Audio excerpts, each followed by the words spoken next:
Hey folks, welcome back. Hope we got the 1979 Lincoln Continental back in the shop here again. We're going to do a thermostat on it today, and we're going to replace, or not, install a coolant temperature gauge.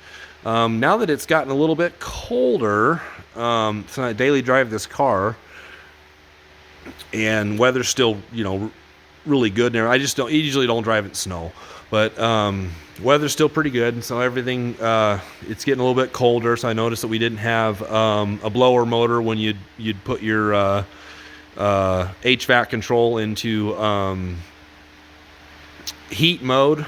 We'd have no blower motor. Any of the other modes work just fine. So we just made a video about that and how that system is supposed to work and this, that, and the other. But I also had realized that when I did have it in heat, that the heater coming out of the dash is pretty, just like lukewarm, and don't even know what the temperature is because there is no temperature gauge. So I could have been running it all summer with basically like an stuck open thermostat and didn't even know it. And so I know that I don't have any issues with the blend door system working, changing from hot and cold. I do have some other couple other videos troubleshooting that particular system that's underneath the dash and all of that kind of stuff. This is pretty much just having to do with replacing the thermostat. We're going to install a coolant temperature gauge on it because I probably should have done that even before summer, but I just didn't, and we're going to do it now. Anyways, this particular car has the 400. So obviously if you have the 460, things are going to be just a smidge different, but not a whole lot. But anyways, we got the petcock right down there. Drain your cooling system down a little bit. My coolant's fairly recent, so I'm just going to drain it down just enough to where we don't have any issues with leaking coolant when we get all this stuff off of here. So loosen this hose clamp here. And then we've got this particular sensor right here, which is broken. That's what this would have plugged into, which I've got it all capped off and everything because it did break. This, and this, and there's even one more down on the water pump. Some of that and all that kind of stuff, I don't quite understand all of it, but some of it has to do with the vacuum advance, so that it changes the vacuum advance in the distributor as far as engine temperature and all that kind of stuff, emissions type things. But we're, this stuff deal right here, we got just capped off of here. And so we're going to end up just removing this particular sender out of here, and we're going to install the one for the gauge, which will be this one here. I'm going to install that into this port right here. So this is a 7/8 wrench, and I would loosen it now, which I've already done, but I don't think I tightened it back up again or whatever, but or didn't loosen it enough or whatever. But I'm going to get that out of there now, and then just because it's it's mounted on here and all that's easier to do, or you can take the whole deal off of here and put it in a vise or something like that. We're gonna have to unplug the vacuum lines and stuff off of here. I'm gonna need two hands to try to be careful not to break any of this. We're gonna unplug this, and then we've got a couple of 1/2-inch bolts, one there and one there somewhere. And camera's not focusing. There it kind of is right there. And get that thermostat housing off of there, because we've got us a new gasket and a thermostat. This is 192 degrees.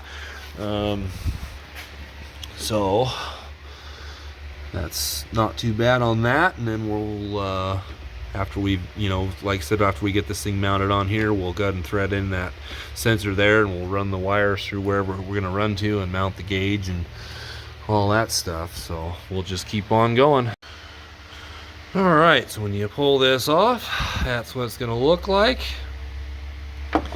And we've got our actual thermostat in there. We just can grab a pair of pliers, pull that out, get the gasket is stuck on there, and get that pulled off of there. And you can also see that we've filled these holes now up with, you know, where the bolts used to go. We're going to get that cleaned out. You don't want to leave like coolant or oil or anything like that in a hole like that. You go to tighten it up and it may hydraulic and not actually tighten. So you want to get that all cleaned up, because we leaked a little bit of coolant down in there when we pulled this apart. All right, so some of the gasket came, not all of it, but I'm going to take a rag and I'm going to soak that down, just because I didn't drain it down far enough. Didn't leak out that much past it, but it just, you know, get all that all cleaned up. All right, so we got that all cleaned up, and now the next thing to do is just set this down in here. It fits right in that little ridge there, like that. And then we're gonna stick the gasket down on there, and then go ahead and bolt this back up on there. I gotta clean this up yet. All right, just gonna go ahead and stick the gasket just on this as we go down with it. I like to add a little bit of stuff. My favorite thing to add in this water pumps and thermostat housings and stuff on these older engines is some of this aviation former gasket. Can't even really see this now. I think that's a part number. This is Napa has this or whatever. I don't even know what brand it is. Permatex maybe, or I don't know, but it's what it's called. Really sticky stuff like that, but it works really phenomenally well. You don't have to put anything on it. I just like to add that kind of stuff to it, just for more stickiness and just a better sealing. Okay, so now that's back on there. We got this plugged back in right here. Everything minus the we took out that that one sender, wherever the heck I did with it. This guy here, you know, because it, like I said, it was broken. I capped it off, and anyways, but we've got this. I think I got this from O'Reilly's. You know, water temperature gauge set up with this. So none of this comes apart. So at least I'm not going to take it apart. It's how it all came. Comes with these various adapters and this, that, and the other. We're going to end up using this one because these fit the threads there, and then that's going to go on this part here. But what we're going to have to do is figure out where that's going to go, because I'm going to stick that through the dash first. What I'm going to do is I'm going to make a hole, maybe even make this one bigger, or might do another one or something in another area or somewhere I can get a drill in a little easier. Maybe right here, somewhere around here. I'm going to see if there's anything on the other side of here that I can, that's not going to get hit by the drill and everything like that. And we'll run it through right there, and then we'll stick the gauge obviously in the car. We'll run it out through this way and have it come up along here. There's not really a lot of, I didn't realize it's not really a lot of for this particular type of gauge, but anyways, this is just what we had available at the moment, and so we'll get that done. So okay, I just drilled me a hole right here. There's actually a hole already there. It had this plug from underneath the dash just pulled in there. I just pulled it out. It was a small hole, probably like maybe, you know, 1/2 inch 3/8 size or something like that.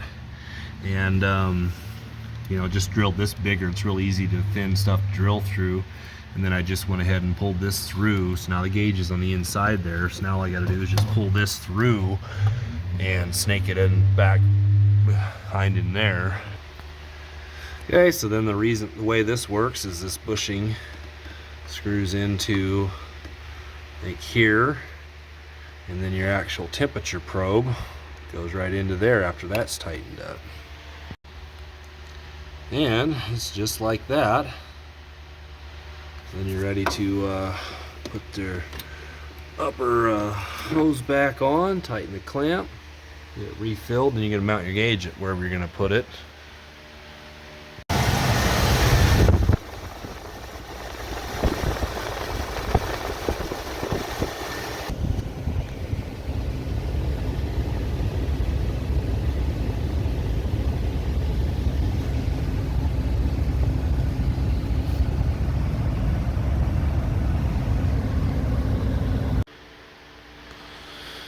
Well, anyways, I hope that helped you out some, a little bit. There really wasn't much going on here with this particular video, but just thought maybe I'd just bring you along, and hopefully this, helps you out, and thanks for watching.